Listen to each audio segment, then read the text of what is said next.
La organización política, el virreinato. Tras la conquista, los territorios, la población y las riquezas que se extraían de Nueva España quedaron bajo la autoridad del rey de España, quien originalmente delegó en Hernán Cortés todas las funciones políticas, económicas, administrativas y de justicia. Al principio los conquistadores mantuvieron los sistemas de gobierno indígenas, así que los antiguos señoríos se conservaron, al igual que el cobro de tributos y la organización del trabajo. En 1528 se estableció una institución llamada Real Audiencia, para evitar el abuso del poder de los conquistadores. Posteriormente, en 1535, el rey de España nombró a un virrey como su representante en Nueva España, para cuidar directamente sus intereses y gobernar el territorio conquistado. Así se inició el virreinato, el cual se organizó de la siguiente forma. Rey. El gobierno de todas las posesiones españolas en el mundo estaba encabezado por el rey, quien era la autoridad suprema. Gobernaba desde Europa, por medio de instituciones y autoridades que él nombraba. Con la conquista, Nueva España se integró al Imperio Español como un reino asociado, de la misma manera que Aragón, Navarra, Nápoles o Perú, por lo que el rey representó un símbolo de unidad. Sin embargo, cada reino tuvo cierta autonomía. Consejo de Indias. Se encontraba en España y proponía al rey las políticas para los territorios americanos, elaboraba las leyes, nombraba a los funcionarios, supervisaba la recaudación de impuestos, actuaba como tribunal y recopilaba los registros e informes geográficos e históricos del territorio. Se nombraban visitadores para atender los problemas políticos y administrativos que surgían en los distintos territorios. Casa de Contratación de Sevilla. Regulaba desde la península ibérica todo el comercio entre España y los territorios americanos, incluida Nueva España. Autorizaba la entrada y salida de los barcos mercantes y de pasajeros. También llevaba el registro de los metales exportados desde América, como el oro y la plata. Virrey. Lo nombraba el rey como su representante directo. En general, era un noble con experiencia militar. Se encargaba de dirigir la política, la economía y la justicia de Nueva España, así como de apoyar a la Iglesia en su labor evangelizadora. Al concluir su mandato, se le sometía a un juicio llamado de residencia, para dar a conocer su desempeño. Audiencias. Eran tribunales civiles y judiciales encargados de escuchar las quejas de los pobladores, procurar la justicia y aplicar las leyes. Sus miembros eran abogados y ejercían el poder en caso de ausencia del virrey. Gobernadores. Eran designados por el rey de España. Se encargaban de administrar los reinos novohispanos, llamados provincias, como el de Nueva Galicia, Nuevo León o Nueva Vizcaya, entre otros. Durante la segunda mitad del siglo XVIII, estos territorios se convirtieron en intendencias y quienes las gobernaban eran llamados intendentes. Cabildo o ayuntamiento.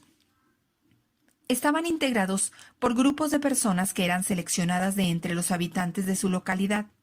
Se encargaban de resolver los problemas políticos, económicos, administrativos y judiciales de la región a su cargo. En las ciudades se les denominaba ayuntamiento y en las poblaciones con menor número de habitantes, cabildo. También se encargaban del reparto de tierras y de la recaudación de ciertos impuestos. Antonio de Mendoza fue el primer virrey de Nueva España. A principios del siglo XVIII, la dinastía francesa de los Borbones ocupó el trono de España y aplicó una serie de medidas en sus territorios americanos conocidas como reformas borbónicas. Algunas de estas reformas fueron el aumento del tributo a los indígenas, la creación de nuevos impuestos, la restricción de la autoridad del virrey, la reducción del número de criollos en la Real Audiencia y la disminución de órdenes religiosas. Dichas medidas, aunadas a las diferencias entre grupos sociales, intensificaron el malestar social que, hacia principios del siglo XIX, sería una de las causas del movimiento de independencia.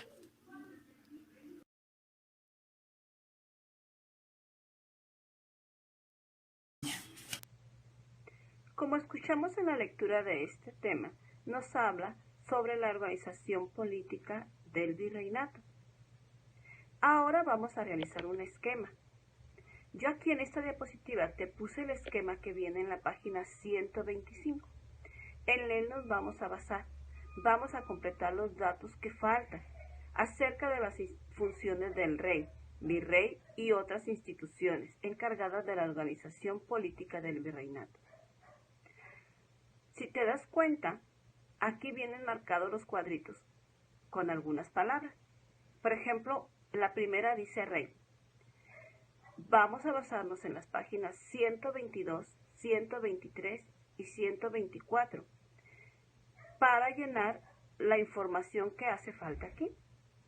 La información que viene en esas páginas es extensa. No vas a colocar toda esa información. Vas a escucharla nuevamente o a leerla y vas a sacar palabras claves que te hablen de lo que aquí te está pidiendo. Por ejemplo, en la primera nos habla acerca del rey, nos pone ahí la palabra rey. En la página 122 nos dice, rey, el gobierno de todas las posesiones españolas en el mundo estaba encabezado por el rey, quien era la autoridad suprema, gobernaba desde Europa, por medio de instituciones y autoridades que él nombraba. Con la conquista, Nueva España se integró al Imperio Español como un reino asociado, de la misma manera que Aragón, Navarra, Nápoles o Perú, por lo que el rey representó un símbolo de unidad. Sin embargo, cada reino mantuvo cierta autonomía. ¿Te fijas? Esta información es mucha. Buscas aquí las palabras claves que te hablen del rey. Yo aquí te pongo unas, por ejemplo. El rey era la autoridad suprema y representaba un símbolo de unidad. Esas son nuestras palabras claves que nosotros vamos a poner aquí. En algunos no viene la palabra de arriba, sino viene abajo.